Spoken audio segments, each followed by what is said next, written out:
Chapter 24. Since times are not hidden from the Almighty, why do those who know him see not his days? Some remove landmarks, they seize flocks violently and feed on them. They drive away the donkey of the fatherless, they take the widow's ox as a pledge. They push the needy off the road, all the poor of the land are forced to hide.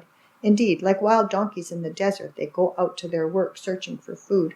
The wilderness yields food for them and for their children. They gather their fodder in the field and glean in the vineyard of the wicked. They spend the night naked without clothing and have no covering in the cold. They are wet with the showers of the mountains and huddle around the rock for want of shelter. Some snatch the fatherless from the breast and take a pledge from the poor. They cause the poor to go naked without clothing, and they take away the sheaves from the hungry. They press out oil within their walls and tread wine presses, yet suffer thirst. The dying groan in the city, and the souls of the wounded cry out, yet God does not charge them with wrong. There are those who rebel against the light. They do not know its ways, nor abide in its paths. The murderer rises with the light. He kills the poor and needy, and in the night he is like a thief. The eye of the adulterer waits for the twilight, saying, "No eye will see me," and he disguises his face. In the dark they break into houses which they marked for themselves in the daytime. They do not know the light, for the morning is the same to them as the shadow of death. If someone recognizes them, they are in the terrors of the shadow of death. They should be swift on the face of the waters. Their portion should be cursed in the earth, so that no one would turn into the way of their vineyards. As drought and heat consume the snow waters, so the grave consumes those who have sinned. The womb should forget him. The worm should feed sweetly on him. He should be remembered no more, and wickedness should be broken like a tree. For he preys on the barren who do not bear, and does no good for the widow. But God draws the mighty away with his power. He rises up, but no man is sure of life. He gives them security, and they rely on it, yet his eyes are on their ways. They are exalted for a little while, then they are gone. They are brought low. They are taken out of the way like all others. They dry out like the heads of grain. Now if it is not so, who will prove me a liar, and make my speech worth nothing? Chapter 25. Then Bildad the Shuhite answered and said, Dominion and fear belong to him. He makes peace on his high places. Is there any number to his army? Upon whom does his light not rise? How then can man be righteous before God? Or how can he be pure who is born of a woman? If even the moon does not shine, and the stars are not pure in his sight, how much less man who is a maggot, and a son of man who is a worm?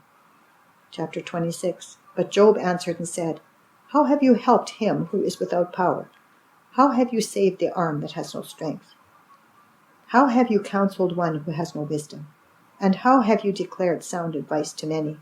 To whom have you uttered words, and whose spirit came from you? The dead tremble, those under the waters and those inhabiting them. Sheol is naked before him, and destruction has no covering. He stretches out the north over empty space. He hangs the earth on nothing. He binds up the water in his thick clouds, yet the clouds are not broken under it. He covers the face of his throne and spreads his cloud over it. He drew a circular horizon on the face of the waters as the boundary of light and darkness. The pillars of heaven tremble and are astonished at his rebuke. He stirs up the sea with his power, and by his understanding he breaks up the storm. By his spirit he adorned the heavens. His hand pierced the fleeing serpent. Indeed, these are the mere edges of his ways, and how small a whisper we hear of him. But the thunder of his power, who can understand? Chapter 27. Moreover, Job continued his discourse and said, As God lives, who can take away my justice, and the Almighty who has made my soul bitter, as long as my breath is in me, and the breath of God in my nostrils, my lips will not speak wickedness, nor my tongue utter deceit. Far be it from me that I should say you are right. Till I die, I will not put away my integrity from me. My righteousness I hold fast, and will not let it go. My heart shall not reproach me as long as I live.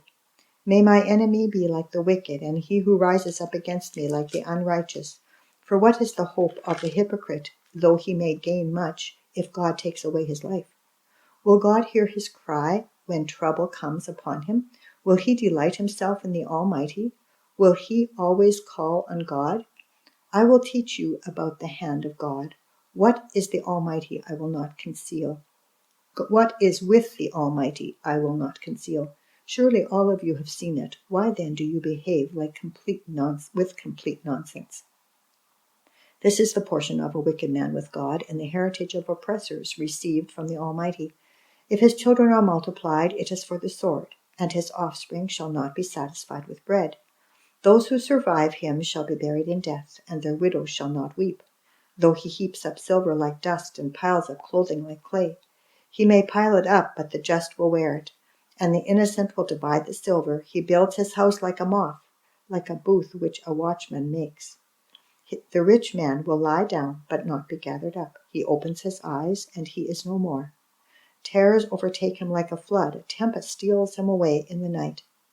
The east wind carries him away, and he is gone. It sweeps him out of his place. It hurls against him and does not spare. He flees desperately from its power. Men shall clap their hands at him and shall hiss him out of his place. Chapter 28. Surely there is a mine for silver, and a place where gold is refined. Iron is taken from the earth, and copper is smelted from ore. Man puts an end to darkness and searches every recess for ore in the darkness and the shadow of death. He breaks open a shaft away from people in places forgotten by feet. They hang far away from men. They swing to and fro. As for the earth, from it comes bread, but underneath it is turned up as by fire. Its stones are the source of sapphires, and it contains gold dust. That path no bird knows, nor has the falcon's eye seen it. The proud lions have not trodden it, nor has the fierce lion passed over it. He puts his hand on the flint, he overturns the mountains at the roots. He cuts out channels in the rocks, and his eye sees every precious thing. He dams up the streams from trickling. What is hidden he brings forth to light. But where can wisdom be found? And where is the place of understanding? Man does not know its value, nor is it found in the land of the living. The deep says, "It is not in me," and the sea says, "It is not with me." It cannot be purchased for gold, nor can silver be weighed for its price. It cannot be valued in the gold of Ophir, in precious onyx or sapphire. Neither gold nor crystal can equal it, nor can it be exchanged for jewelry of fine gold. No mention shall be made of coral or quartz, for the price of wisdom is above rubies. The topaz of Ethiopia cannot equal it, nor can it be valued in pure gold. From where then does wisdom come? And where is the place of understanding? It is hidden from the eyes of all living, and concealed from the birds of the air. Destruction and death say, "We have heard a report about it with our ears." God understands its way, and he knows its place. For he looks to the ends of the earth and sees under the whole heavens, to establish a weight for the wind and apportion the waters by measure. When he made a law for the rain and a path for the thunderbolt, then he saw wisdom and declared it. He prepared it indeed, he searched it out. And to man he said, "Behold, the fear of the Lord, that is wisdom, and to depart from evil is understanding."